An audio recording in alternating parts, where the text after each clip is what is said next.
Cell phone మన తల్లిదండ్రులకు కానీ తమ్ముళ్ళకి కానీ లేకపోతే టీచర్కి కానీ పాస్వర్డ్ లేకుండా ధైర్యంగా ఇవ్వగలము, అప్పుడు మనకి క్లారిటీ ఆఫ్ థాట్ ఉన్నట్టే.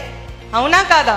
One girl who is studying her MBBS, she was not to be found for 3 or 4 days. ఇంట్లో లేదు, 4-5 రోజులు కూడా ఇంట్లో లేదు.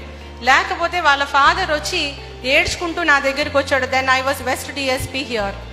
ఆ తర్వాత తన కాల్ డీటెయిల్స్ ఏవో మా ఇన్వెస్టిగేషన్ టెక్నిక్స్ తోటి మేము ఆ అమ్మాయిని మళ్ళీ తీసుకొని వచ్చాం.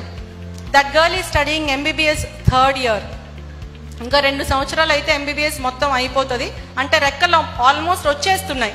ఇంకా రెక్కలు వచ్చేసినాయి కదా, నేను ఎగిరిపోవచ్చు అనుకుంటుంది. కానీ ఆ రెక్కలకి కారణమైనటువంటి వాళ్ళ గురించి ఆలోచించలేదు. ఆ అమ్మాయిని తీసుకొస్తే ఇంకొక అతను కూడా వచ్చాడు. వచ్చిన తర్వాత ఏంటమ్మా ఇది అంటే ఐ లవ్ హిమ్ అనింది. ఎందుకు, ఏంటి, ఏం చూసి అన్నా. అదేం లేదు మేడం, నేను మేజర్ని అని ఆధార్ కార్డు చూపించింది. అట్లనే తన సర్టిఫికెట్స్ కూడా చూపించింది.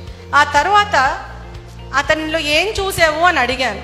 నా అభిమతం, మనిషికి అపియరెన్స్ ఇంపార్టెంట్ లేదా క్యాస్ట్ క్రీడ్ ఇంపార్టెంట్ లేదా డబ్బు ఇంపార్టెంట్ అనేది కాదు. There has to be something called matching అనేది అవసరం. ఆ మ్యాచింగ్ ఎక్కడ? అందంలో, ఆలోచనలో, డబ్బులో, హోదాలో అవసరం లేదు.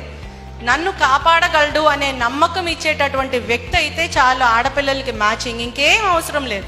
బట్ ఐ ఆస్క్డ్ హర్, ఏం చదువుకున్నాడు ఈ అబ్బాయి అంటే బిజినెస్ మ్యాగ్నెట్.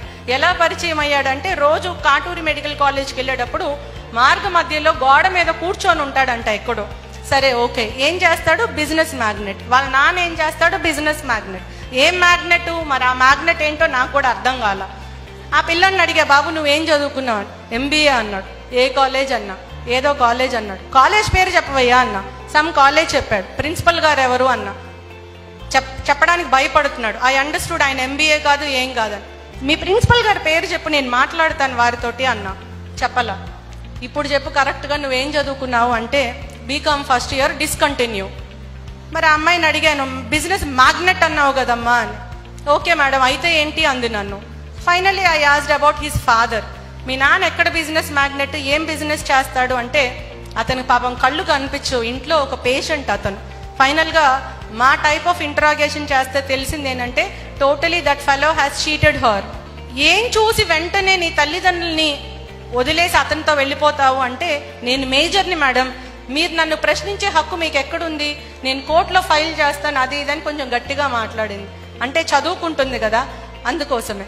వాళ్ళ గుండెల మీద తన్ని నువ్వు ఎవరితో అయినా వాళ్ళతో వెళ్ళిపోవచ్చు.